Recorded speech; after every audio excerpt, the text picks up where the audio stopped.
meeting is being recorded. Welcome home. We are WNST, AM 1570, Tassel, Baltimore. We are Baltimore positive. We are positively into summertime in last place, or what we call Baltimore baseball here over the course of my 35-year career. We're going to be out doing the Maryland Crab Cake Tour because they taste good. It tastes better than last place. Back to the Future scratch-offs from the Maryland Lottery will be available. We're going to be at Greenmount Station in Hampstead where they have a delightful crab cake. It is the Angelina style recipe that I loved and grew up with so much. I don't get to Hempstead often, but I'm looking forward to getting up there. I got great guests. My buddy Howard Scher's coming out. We're going to learn about Carroll County youth. My friend Melody Barron's going to come out, and we're going to talk about LinkedIn Local, as well as the racetrack and gambling and OTB and all that good stuff. Also, next Friday at Faley's at Lexington Market, and we're going to be down there with Luke, amongst others, and the Halos of Anaheim, of LA, of Southern California, formerly of Shohei Ohtani. Angels will be in town.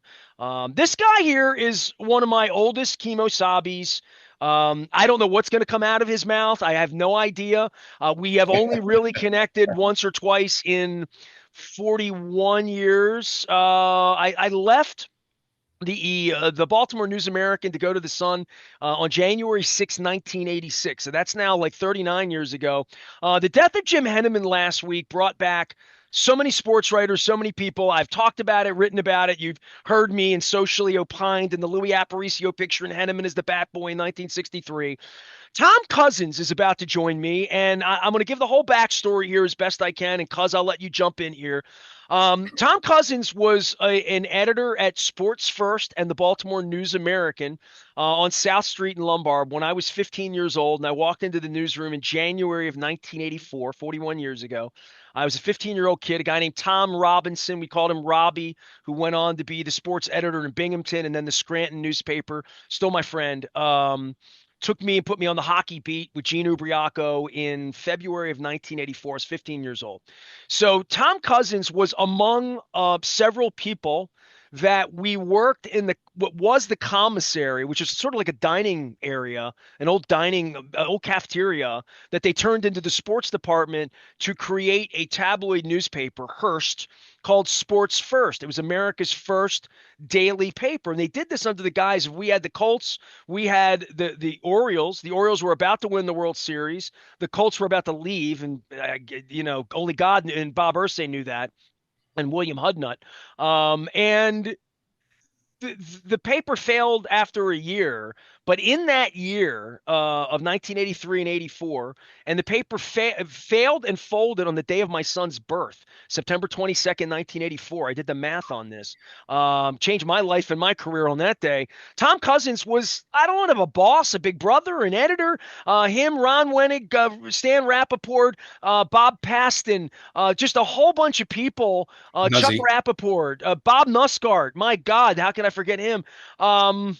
And Tom went on to work in Sacramento and make a life in Sacramento because I never knew you were from Ocean City, Maryland. I never knew what an Oriole bleeding heart you were. I lost track of you for 30 years out in Sacramento. I knew you worked in Sacramento at the Bee, but then Facebook happened, and I guess Facebook gives and it takes, and it's like The Godfather. It brought you back to me, and you're out in Sacramento, and the Orioles are coming out there this week, and you're wearing all your Orioles swag. I hope I did you justice. You are the long-time sports editor of the Sacramento Bee. You made a whole life with Scott LaBar, who gave me my first Geddy Lee interview and my first Aerosmith interview and my first Paul Stanley interview in 1984 when I was a kid.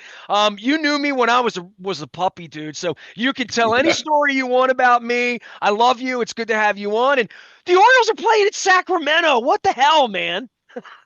Yeah, we have Major League Baseball in Sacramento. Have you been? I waited for the Orioles. Oh, so you haven't been to the ball, but you've been to that ballpark. I've been to the ballpark. It's a AAA ballpark. It's hosted for 25 years. Our AAA team was affiliated for many years with the A's, and that was when their peak.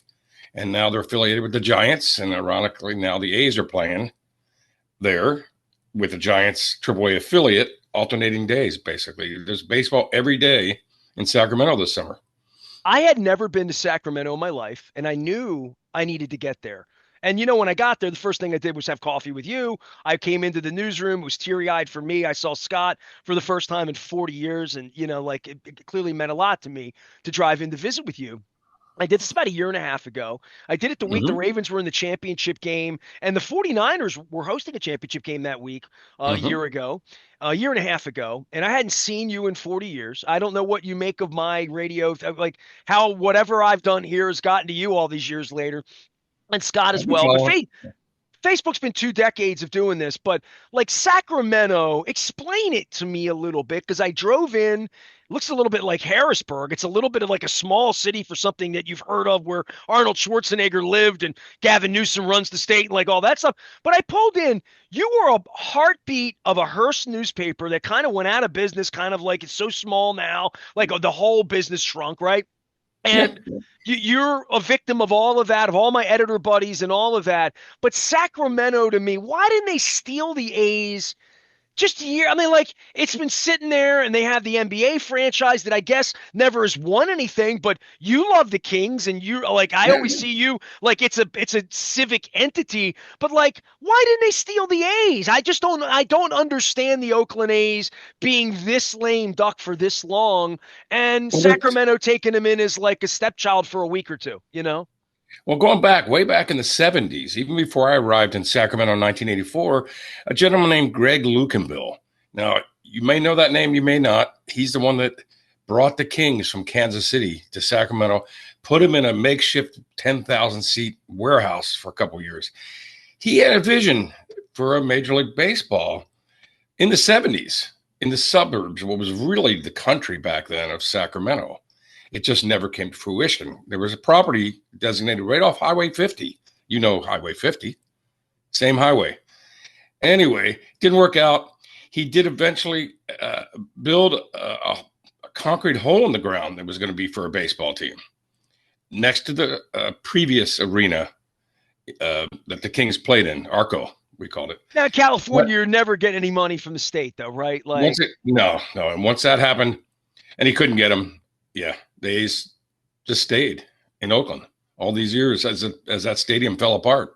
I'm thinking anything that got publicly funded in California, like I think of Petco Park and what a show that was, and it wound up costing them the Chargers, and then the 49ers thing in Santa Clara that took forever and ever. I mean, I remember going to Candlestick Park even after the earthquakes, and seeing the cracks in the foundations of like I've been in the upper deck, you could see through the upper deck. It's insane, and it finally got done, and then Oakland didn't want to play there, and Al Davis is nuts, and I mean, in the end, everybody's going to Vegas, and all of our lives there We'll was see. pressure to not even put the line spread on the agate page in my scoreboard page in the 80s and 90s because of gambling, and they've made the A's this wayward home in Sacramento. They're there, and you love baseball and you haven't even been.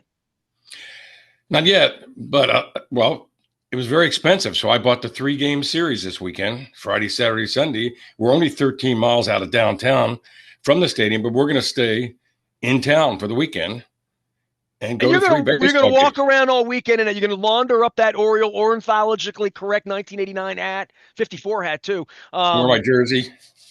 So give Yeah. me life in Sacramento. You moved out there 40 years ago. You're a sports 19, nut. You're an Oriole nut. You're from Ocean City, Maryland.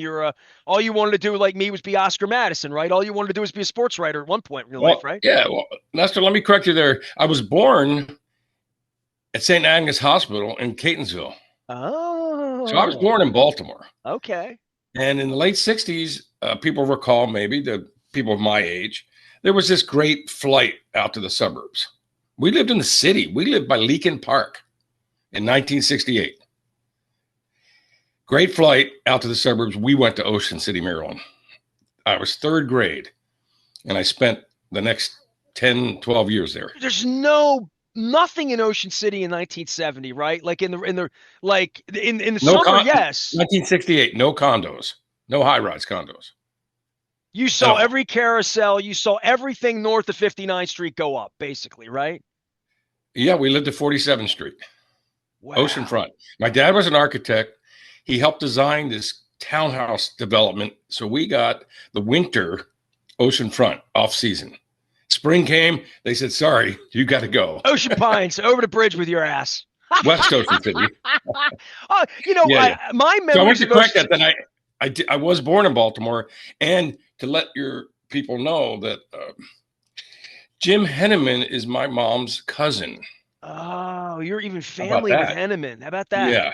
I never really knew him well because by the time I was doing newspaper work, I was in California. How long did you work at the News American and Sports First? And what was your pathway to that? Because I've never asked where SIG comes on all the time. So for anybody out there listening, it's part of my mafia after 35 years of doing the radio. Sports First was this tabloid newspaper. It was an offshoot of the News American. It was produced by the same people, John Stedman, Bernie Miklasz, Jeff Gordon. Just go down the line. Barry Levine. I can go through these names. Dick Girardi comes on all the Yep. time, Yep. was a part of that. These are foundational people in my life. We recently lost a man named Rich Petro who lived in Dundalk. His daughter and sons are all friends of mine forever. And we used to go to the racetrack with Pete and just a legendary cast of humans. I mean, John Hawkins went on to be a legendary golf writer. So all of these cast of Ron characters in Banks. 19. Oh, I mean, we go down the list. Like Tim Kirchin told me at Henneman's funeral that he worked at the News American for 2 months in 1981 or 82, and then went down to Dallas and came back to the Sun here. That he said he met Lefty Driesell and he was supposed to be on the Terps beat, but he didn't stay at the paper long enough. He got recruited to Dallas by Dave Smith. So, I mean, Dan Shaughnessy worked in Baltimore. Clark Judge. I mean, I'm just going through all of these. Peter We had Pasquarelli. we had Vito Stellino.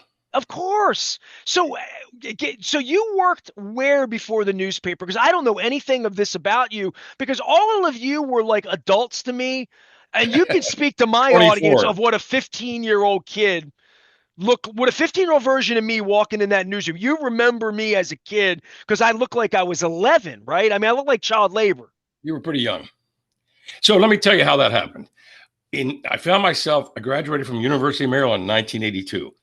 And somewhere along the way, I have a Cal Ripken story from the University of Maryland. But let me tell you the story how I got to Sports First. And we called it Sports First because sports came first in the publication.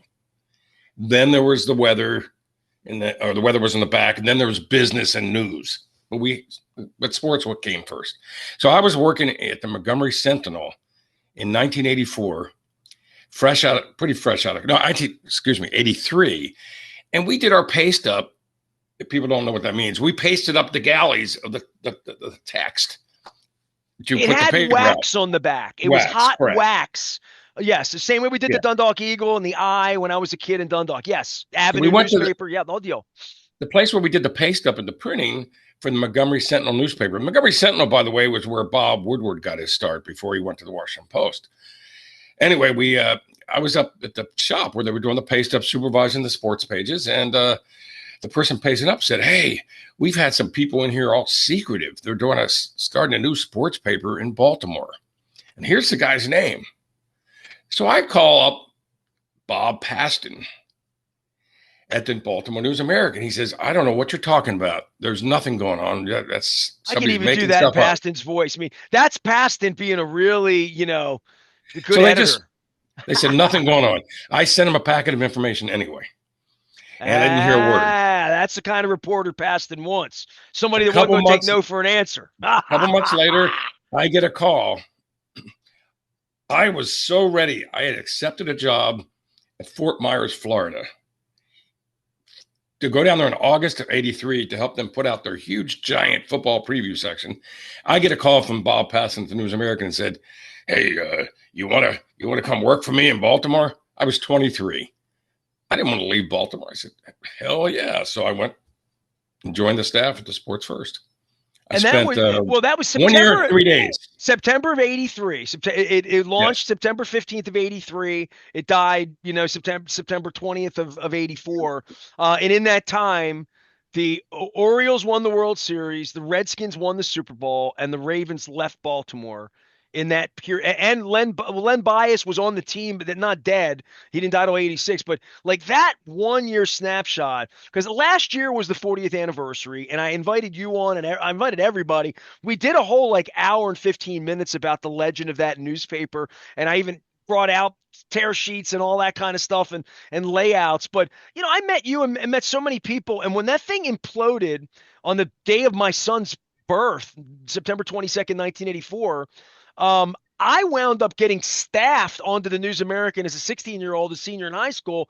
But all of you lost your jobs, and there was a whole Sacramento contingent. So I want you to tell the story of Maury Mock and Scott LaBar. Scott was the guy. If anybody ever has seen my documentary, any of the rock and roll stuff, Scott was the guy. I was out in the newsroom, and he said, "Hey, kid, a guy named Steven Tyler from Aerosmith is going to be calling. Can you put some questions together, do a story on Aerosmith?"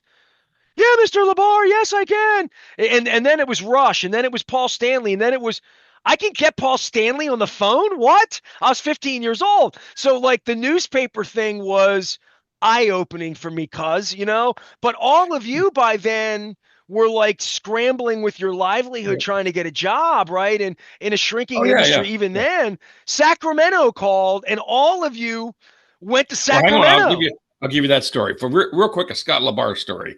So I don't talk to him a whole lot. He's still working, even though he's like 70 now. He's still working at Sacramento Bee. I texted him and I said, Scott, you want to go see the Orioles? He said, only if Jim Palmer pitches. I'm like, What if Jim okay. Palmer will be there? I don't know, but I said they need him to pitch right now. They need Palmer right now pitching with that staff. Anyway, Well, I hope you have I a said, good time at the games this weekend out in oh, it would be great. Sacramento. I But let me mean, tell you how we all ended up in a sure. group of people ended up in Sacramento. So I got laid off, 23 years old. I don't have a worry in the world. I tried to get on the Sun. The Baltimore Sun said, no, we're not hiring you. I put out a bunch of resumes. I got 2 job offers, Rochester, New York, and Sacramento, California. Rochester would have allowed me to be within a 10-hour drive of home. But the day I interviewed, they had a story on the front page of the winter snow forecast. They were going to get 112 inches of snow that winter. And then I went and interviewed at Sacramento, and they're talking about how you're a 2-hour drive to San Francisco, 2-hour drive to Lake Tahoe. We have 2 rivers running through town. We don't get snow. You can drive to the snow. Plus, we're going to pay you $150 more a week. That was a lot of money in 1984. Dude, I remember those union books and scale and wage. And, when I was 17 at the Sun, and I knew what every newspaper paid. And I sent, letters out to the Sacramento Bee Sports. I have the rejection letters in a box. I should have grabbed the Sacramento Bee rejection letter I had. It wasn't They written by answered you. Yeah, but I got rejected by everybody. Oh, well, I sent out, when I got out of college, I sent 100 resumes and I heard from 2 people. So, Well, you got a gig. my first gig out of college was at the Maryland Coast Press twice a week in Ocean City, Maryland. That was the only job offer I got. Well, I just hoped you'd Pretty grown cool. up to work. If I would have grown up to write at the Dundalk Eagle, my father would have been proud of me. You know what I mean? And I was doing that when I was 15. I'm in the newsroom with you guys. I'm doing stories. And then you guys just disappear to Sacramento. I always found that to be really romantic when I was young. Like I sent out hundreds of resumes. I had job offers. I got a job offer at the Anchorage newspaper to cover their hockey team in 1989. And McClatchy owned that paper. it was McClatchy paper. I have all of the rejection letters, all of the acceptance like I have everything I ever, Playboy, Rolling Stone, Time Magazine. I tried to get a job everywhere. That was the scramble for everybody. Landing in Sacramento and spending a life there as a kid from Ocean City and from Baltimore, and you loving the Orioles, and I know you loved the Colts when you were a kid as well. Like, give me the Sacramento thing, because that newspapers and sports really took you on a journey in life that put you in a different. You do real estate now. I see you out there having a good life, and the Orioles are in Sacramento. It's the most unlikely thing that the Orioles are coming to Sacramento this week, right for you, right? Now we've been able to see them every year in Oakland for one series and every other year in San Francisco for one series. But going to Oakland, San Francisco, that's a haul. That's almost like for you going to New York. I mean, not quite, but it can be 3 hours with traffic. It's a whole day. It's a big deal to go to the San Francisco to watch a game. I will be there August 31st to watch the Orioles. But back to Sacramento. I came in 84, and in the next 3 years, Ron Winnig from the sports department came. Wayne Davis from the news desk came. Maury Mock from the news desk came, and Scott LaBar came.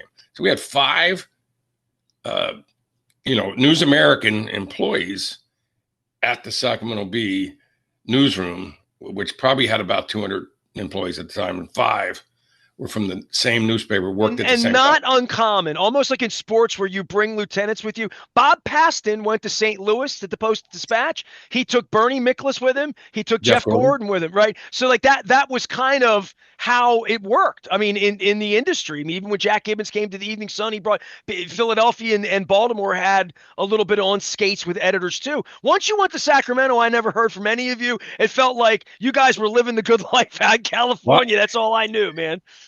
and that's you'll like this. I was planning to be there maybe 3 years.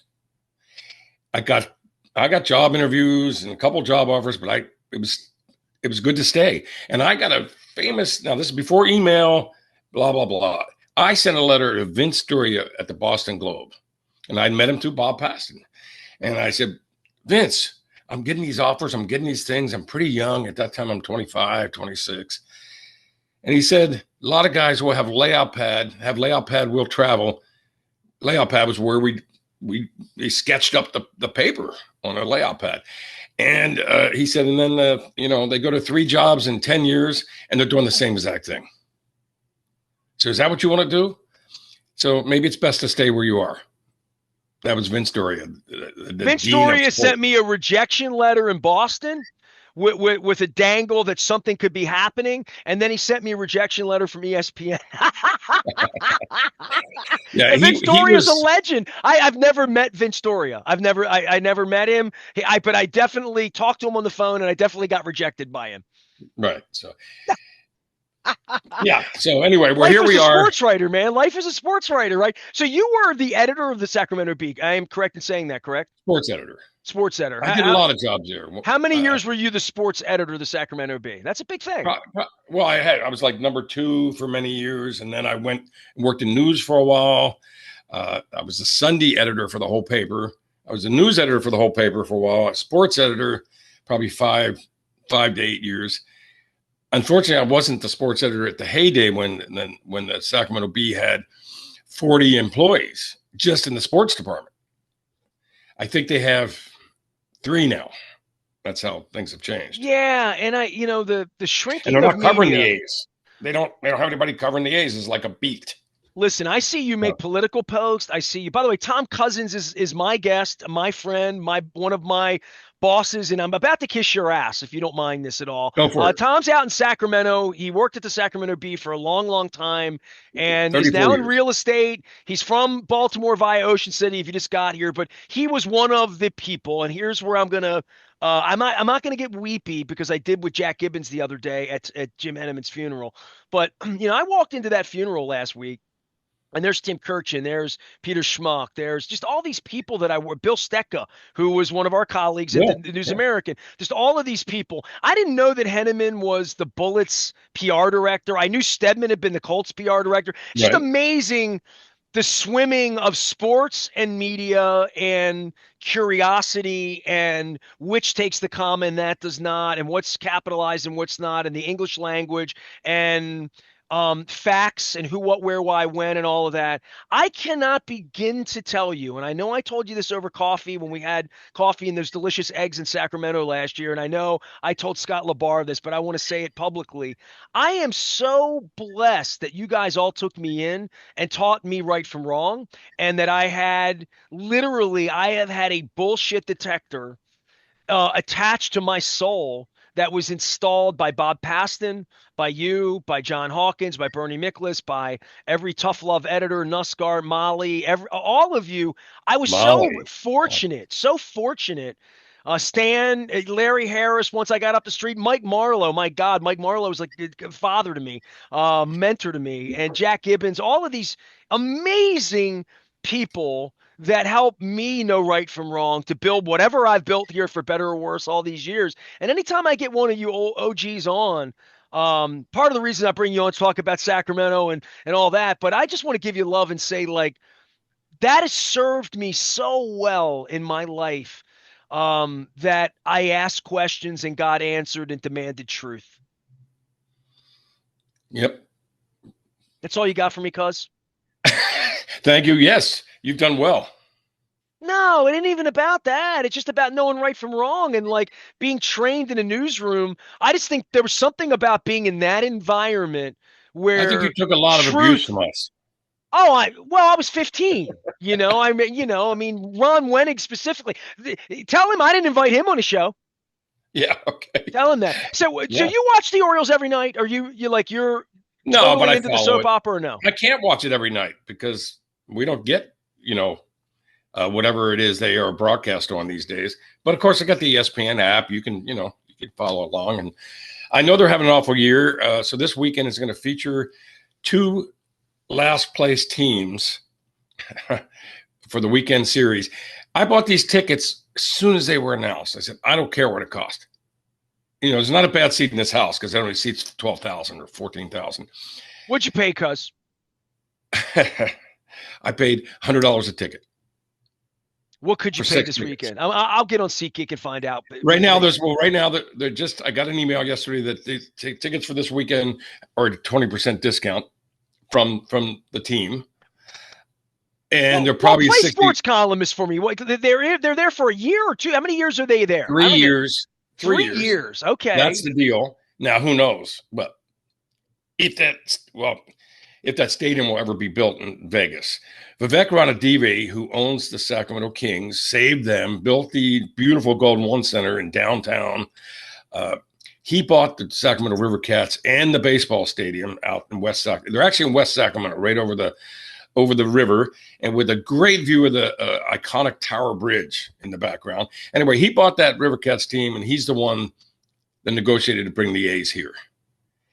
He is one guy that would have the money, should the opportunity present itself, to bring the A's. Would to Sacramento support the A's like that? Would they get 40,000 people enough that and I don't even know what baseball is anymore. They're going to take half the upper deck here. They're going to spend $600 million making the stadium smaller. It seems like to me they will. Right now, they're basically selling out every game, but it's only 12,000 something. We are the second lowest attendance in Major League Baseball. Who's the worst? Tampa Bay. Oh, Tampa, sure, yeah. I mean, they're also except when the playing Yankees show up and play. Yeah. Well, this is they're where because you're old baseball, man, and you were at the News American and Sports First when the Orioles were dangling and teetering and might be moving to DC and like all of that. So like, and the Colts. Well, and also in Sacramento, you're like, hey, we tried to steal teams. We began the conversation talking about why it didn't happen 40 or 50 years ago, and for all of the Denvers and the Arizonas and the Tampas and the Miamis that have come online, and even the Montreal Washington thing. The dangling of these teams, like the Expos playing in San Juan and Tampa trying to dangle to be played in Montreal a couple of years ago, and now the roof blows off, and the A's don't have a home. They've been playing in squalor for a decade and more, and it's just so half-assed, and I don't know how the Sacramento people would react to high price tickets for low end Major League Baseball that's temporary. And like you were the old sports editor there. What is the columnist and you write about that at the Sacramento Bee? Well, they overcharged because they thought they could. Fair enough. Market value, all that stuff. I don't regret paying what I paid. I wanted to see the Orioles. So I am going to see them. And I got a great view. I'm in right field, row 2. And ironic, it's 2 sections away from the lawn. Now, I think it's the only Major League Baseball team plays in a stadium with lawn seating. I love lawn seating when I'm in Arizona and Florida at spring training. There's nothing better than lawn seating for a March game. Yes. For a regular season game, I don't think anybody has lawn seating. The lawn seating started at $85. Imagine paying $85 for a chance to sit in the grass out in right field. When the River Cats came to Sacramento, those lawn tickets were $2. Anyway, they're not getting 85 now. Every day there's an email that goes out. You can buy a lawn seat for tonight's A's game for $25. That's still, that's a nice deal. All right, but that's a walk walk you in the building. Right? Yeah, that's the Major League Baseball. Their bar now, like with movie tickets being whatever a movie ticket is, baseball wants to get $25 for you to walk in. That's kind of like that's their per cap. That's where their head is. And the discount thing here is the Birdland package with cheaper drinks and like all of that. But they're trying to sell into the history of the Orioles and the future of the Orioles, who allegedly are still going to be here in 2029. the Oakland A's aren't going to be in Sacramento allegedly anymore.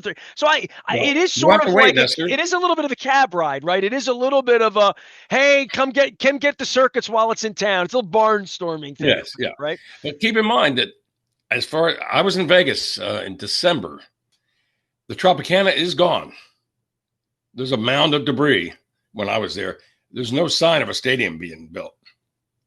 Uh, so let's see if they build it. Well, and I Right? keep coming back. I was in Vegas 3 weeks ago too, and like sort of the Mirage is all boarded up. It's crazy. But I looked at it and I thought they got a football team here, they got a hockey team here. Wayne Newton's here every night. The Sphere's here every like I don't know where the passion or energy is going to come for baseball, or the baseball is going to bring tourism. The Tigers fans are going to go to Vegas because they want to sit in 110-degree heat and watch a lousy A's team take on their Tigers. I mean, because I'm a baseball guy, right? My name's Aparicio, so I come at it honest. I did that crazy baseball tour back in 2015. I did 30 ballparks in 30 days because I wanted to see them all. I've been to Right. most of Nice. them, I remember. right? Yeah.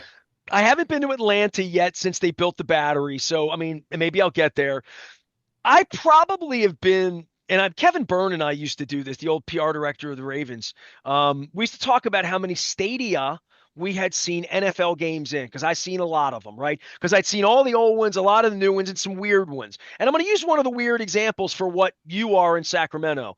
I went to, I flew into Memphis, Tennessee in 1997 to see the Houston Oilers play the Baltimore Ravens in Memphis, Tennessee, as the Wow. Tennessee Oilers that were about to move to Nashville, right? And they were there 5 minutes. They played in the Liberty Bowl. There were 4,400 people in the Liberty Bowl. It was like there was literally, I mean, I have the pictures, right? It was literally 5,000 people maybe in Liberty Bowl.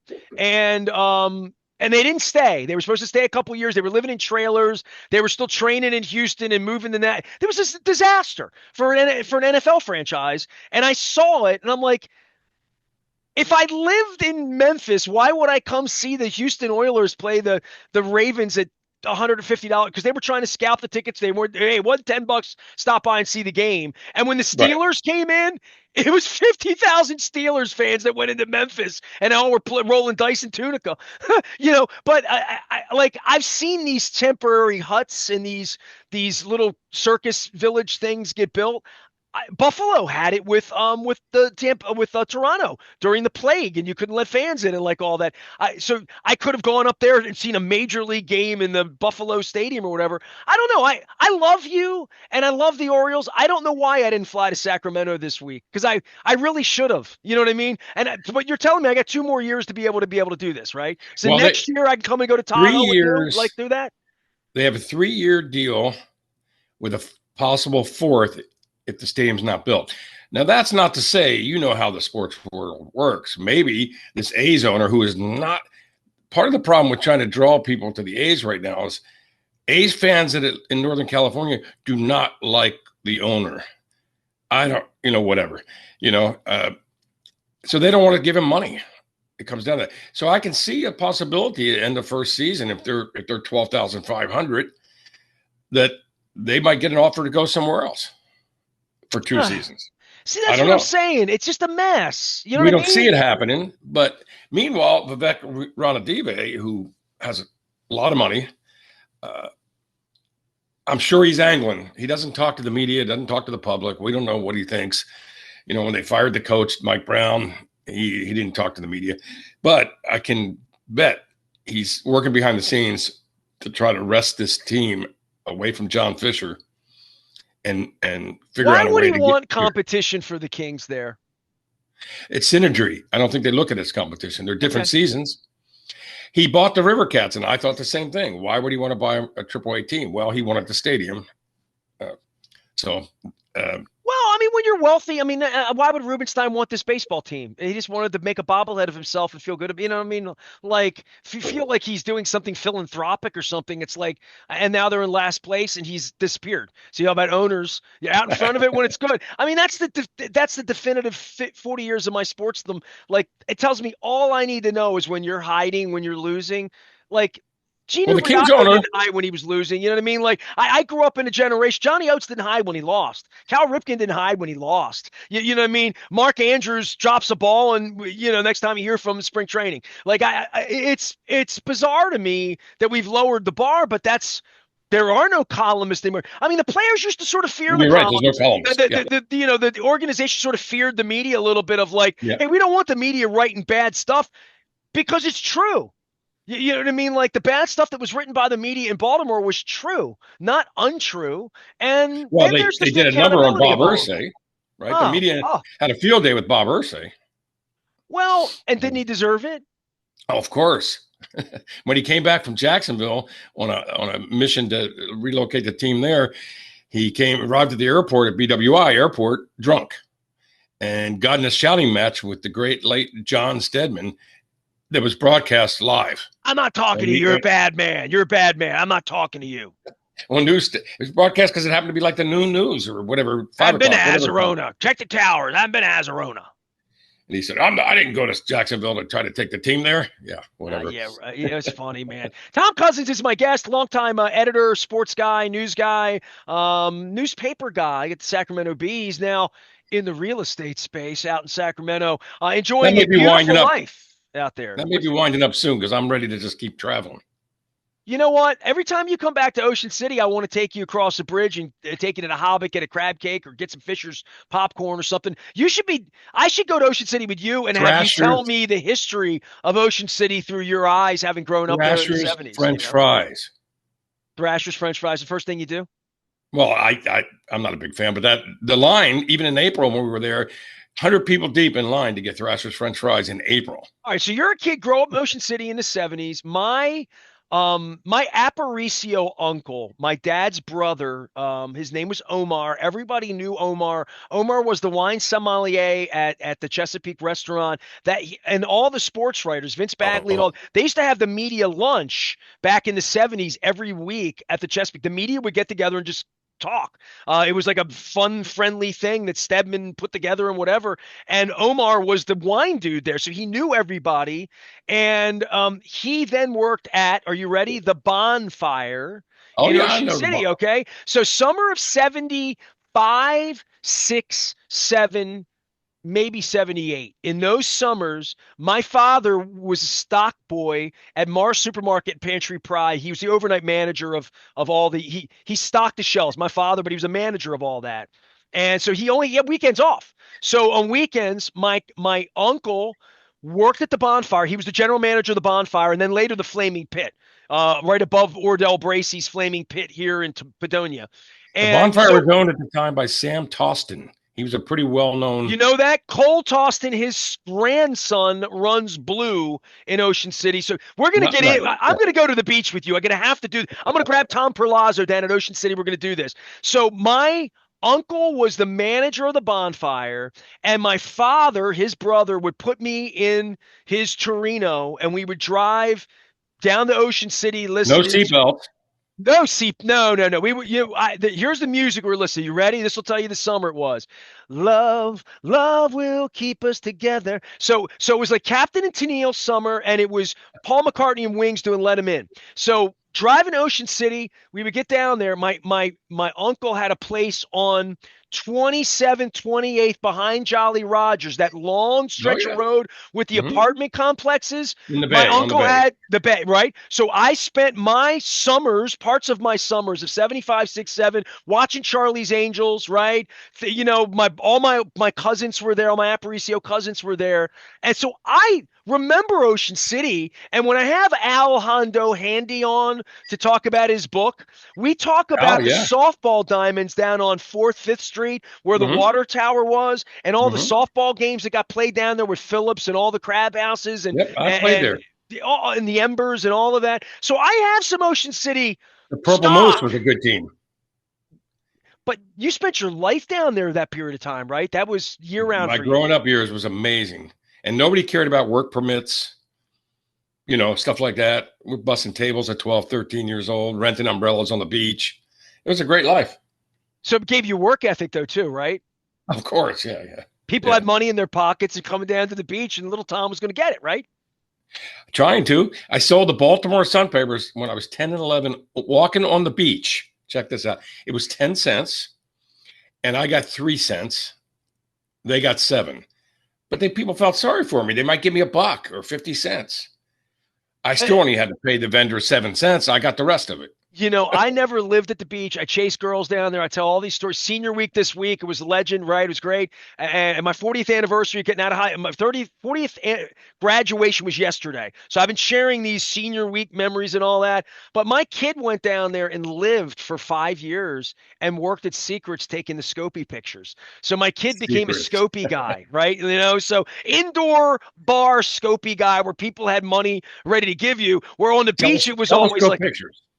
Do people know well, what telescope pictures are? oh my God! In my audience, everybody knows what Scopies are. Of course, man. You know. I have one from 19. We check this out. So my dad must have been doing okay that year because we rented. My family rented a cabin in 1966 at 82nd Street. That was way up north. I believe it was a 2-bedroom, 1 bath. We look like My Nags Head mom then, spent right? the Houses summer, on the whole stilts, probably summer. nothing, right? Yeah. The whole summer we spent there. My mom, and she had 5 kids. My dad came on weekends. And my fondest memory is Joe the lifeguard. He was probably 21, but I looked at him like he was a legend. He was as big a figure to me as Brooks, or Man, different. well, you know, your life takes you from Ocean City, Maryland to Sacramento. Tom Couzens will be at Oriole baseball this weekend. It is a bummer they're in last place, Can I share dude, and 2 quick all that. stories before we go? I love your stories, Tom Couzens, of Okay. course. The one is, so I went to the University of Maryland, graduated in 82. I'm going to say it was the spring of 81. It could have been 82 because I don't remember what year Cal came up. But the Orioles came to University of Maryland to play the Terps in an exhibition game. And I'm working at the paper, so I cover it. It might have been 80, 81. I can't remember the year. But anyway, Cal wasn't up in the bigs yet. But, man, the girls knew him, right? And after the game, he was just signing autographs, probably giving out phone numbers, whatever he was doing. Well, And he had Earl blue Weaver, eyes and potential, right? I and mean, he had hair. And Earl Weaver yelled some really choice language to get, basically, we got to get out of here, kid. Let's go. And it was just funny. And he just stood there signing autographs. I just took it all in. I said, dang, all the women loved him. you know, you mentioned Earl Weaver. His name's come up so much this week. I had John Miller on, who wrote the book on Earl Weaver, The Last Manager. By the way, I know you the other John Miller. Yeah, the other John Miller. And by the way, rave reviews on that book. So I read the book. Well, excellent. I read it. Yeah, I loved it. You know, you're the 4th person this week that's told me that they read the book and loved it. And I told John that, and one of my lawyer buddies told me last week over some crabs, hey, I read the book. It's fantastic. And I'm like, and I have the book. And I said, I want to do this on a beach. I don't want to do this here, there, last place. You know, I'm going to do a beach trip. At some point, I'm going to get to your beach. We're going to be broadcasting from Ocean City, Maryland, 3rd week of August for Mako down there. We do that every single year. Tom Couzens spent his childhood in Ocean City, Maryland. He is born in Baltimore, but spent his life out in Sacramento chasing the Sacramento Kings and Sacramento sports at the Sacramento Bee. At one time in 1984, he was a big brother. I looked at all of you like the way you looked at Joe the lifeguard, you know, when you were my big brothers. You know, when you would pull me over, any of you, and give me any like help with the English language or tell me what to do or what not to do or how to do it, I took it all as gospel, man. I just drank it all in. So I am grateful to you. I'm apologetic. Remember, Nestor, I was only 23, so it wasn't like I was a Grizzly veteran. We had John Stedman in the room. That was fun. Yeah, but all of you were there working. You had the job I wanted. You know what I mean? And I wanted to study what you were doing, whether it was layout, whether it was editing, whether it was making sure the facts are right in this, again, making sure we got it right because it was going in the paper. My dad was reading it. It had to be right. It had to be correct. It had to be honest. It had to be truthful. It had to be factual. Like those were basic standards of my life that we've just eschewed in our society at this point that I can't thank all of you enough for holding me to that standard. I mean, literally. Nestor, in the summer of 84, to share the connection with Baltimore and Ocean City and all that, we worked at the Sports First. We worked from 6 p.m. to 2 a.m. Sunday through Thursday. Friday morning at 2 a.m., I get off work. Instead of going back to my apartment in Ellicott City, I go right to over the bridge down to Ocean City. I have breakfast at like 5 a.m. with the fishermen. I spend the weekend there. I get in the car like at 2 o'clock on Sunday and make it back to my Sunday night shift. I did that all summer of '84. I did that in the summer 86 and 87, 88. You know why? Because I worked at the Evening Sun. And my shift was I had to report to work. When I first took the job, Oh, that was brutal. Jack wanted me in at 1 a.m. every night. We moved it back to 11 to 7. I took an 11 to 7 shift, except on the nights when I went to Hammerjacks. Then 1 o'clock was fine.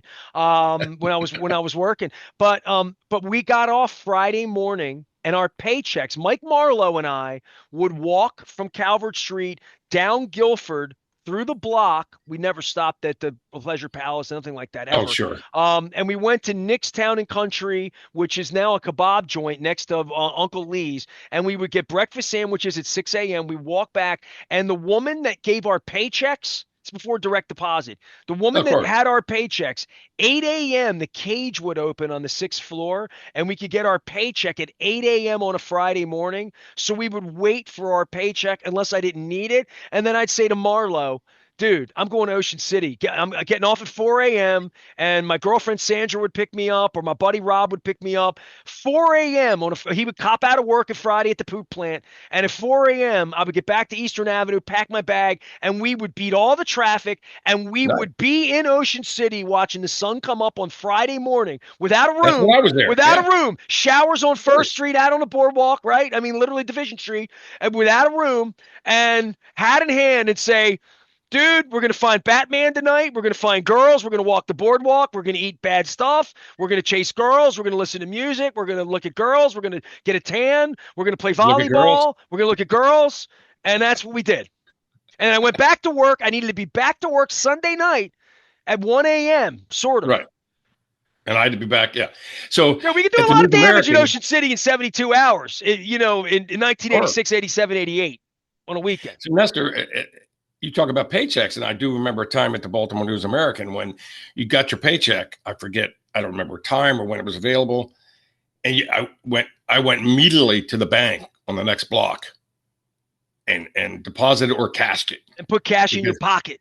Well, we didn't know how long the checks were going to be good. Oh, of course, at the Hearst. Oh, yeah, right. You know, so we went fast. Get it in there while the ink was nice and wet. I know what you're talking about. Tom Yeah. Couzens and I were co-workers in 1984 at my first newspaper. It was not his first newspaper. It was called Sports First. You kids can look it up. I did a huge piece last year on the 40th anniversary of its closing, which was September of 1984, which was the day of my son's birth. Also, the weekend that Michael That's Jackson cool. played RFK Stadium. So it was and the weekend before Springsteen brought the Born in the USA tour. So I mean, it was good times in life. My son's well. Your life has worked out well. My thoughts to you and your real estate thing and all that. And I just hope you have a good time. You spent a lot of money seeing the Orioles play in Sacramento. You waited your whole life for the Orioles to show up in Sacramento. Jim Palmer's 40 even going years. to be there on Friday night Wow. for you. I'll look for him. All right. Hey, one more quick one. I if you love could your fit it in. stories, cuz. Go ahead. So as a kid, we didn't have TV really, right? You didn't have the game on every night. Well, You you had were the in game of Ocean the week. City. How the hell did you get TV in 1968? Well, even in Baltimore. Salisbury? Well, we had cable TV in 1968. Yeah. What? And we got all the Baltimore channels. Yeah. I did not know that. It's called CATV. And we did have one Salisbury channel. Listen, next time if I work something No out in actual Ocean cable. City, I'm going to have you come to Ocean City and sit and tell me these Ocean City stories, because I am absolutely fascinated by someone that spent the 70s. Like, I got back into Torino with my dad in 76 and went home. And I had to go to school at Colgate. You got to live in Ocean City, Maryland. To me, that's almost as romantic as growing up on 33rd Street and being able to walk to Memorial. Like that, the next best thing would have been like, I grew up on 48th Street in Ocean City in the 70s. I'm like, well, that must have been fun, I guess. So it wasn't until 1969 when the Orioles got clobbered by the New York Mets, as you know the history of that I didn't. It was 1969 when I realized that Brooks Robinson and Frank Robinson were not related, because I didn't have TV. You had never seen them play. Correct. And we didn't You didn't even get Nobody baseball cards back in then, Ocean City? nobody Nothing? cared about black and white then. I mean, it wasn't. And I said, "Oh, damn! I guess they're not related." At 9, I recognized that. But What a Robbie was my memory. favorite player growing up. But you knew of him from the radio only. Yeah, yeah. Get the little transistor in one earbud. All right, I'm gonna have you back on. Well, the good news is we can do this. We can be like Alan Alda in the movie, same time next year, because the Orioles are gonna play in Sacramento again next year, I guess, if this is successful, right? Every year the American League comes to town. We only get the National League teams every other year. So this year we don't get, say, the Dodgers because they're every other year. So you're an old schooler like me. Let me tell you an old story that I will end this one with because I don't get to tell this one much. The first team I ever hated was the 1973 Oakland A's. I was 5 years old. They beat the Orioles, right? So the A's of Rudy, Bando, Campaneris, Reggie, Reggie. Holtzman, all, Catfish, all those, Blue Moon Odom, all those guys, they were the original bad guys to me. You know what I mean? Like, so like Charlie Finley was the original, was going to rot in hell kind of guy when I went to church on Sundays. So Charlie Finley's daughter's coming on the show this week. And, Charlie Finley and what the A's were and what the A's became and Billy Ball. I mean, the A's have this incredibly weird, the elephant, I mean, just weird history all the way around. And this is another piece of that rich tapestry, right? Like them playing in Sacramento and you spending $100 to come see them play. The A's have been a circus all throughout, literally from the colors that they wear. No offense, that was my high school colors, Kelly green and gold. So it's not too circusy, They're but it pretty was bad. kind of circusy. I mean, the Oakland A's and the A's, the Athletics back to Kansas City. It's been a circus tent franchise. Well, think about it, Nestor. They moved to Oakland in 1968. And by what, 72, they were the best team in baseball. That was pretty good. Gives them hope. Gives the Orioles and the A's hope. Yeah, I mean, I hear you. There's nothing better than those 72, 73 jerseys and stuff, the golds and the whites and the spandex and, and the gold cleats. Perfect. Hey, enjoy yourself out there. You've adopted the A's. Tom Couzens was my one-time sort of boss mentor 41 years ago at the Baltimore News American and at Sports First. He went on to a life being a sports editor. You'd have been a hell of an editor for me, right? You'd have cracked my knuckles, wouldn't you? I'd have been a good columnist for you, though, right, Tom? Yes, I'm sure you would. You Yeah, know what? You know what I'm absolutely. going to do when I get off here? I'm going to go grab that Absolutely. box and I'm going to find the rejection letter from the Sacramento Bee and I'm going to take a picture and send it to you so you can tell me who did it to me. I am Nestor. We are WNST AM 1570, Towson, Baltimore. Enjoy the baseball this weekend from Sacramento, California, a lovely burg. And hello to you, Scott LeBar.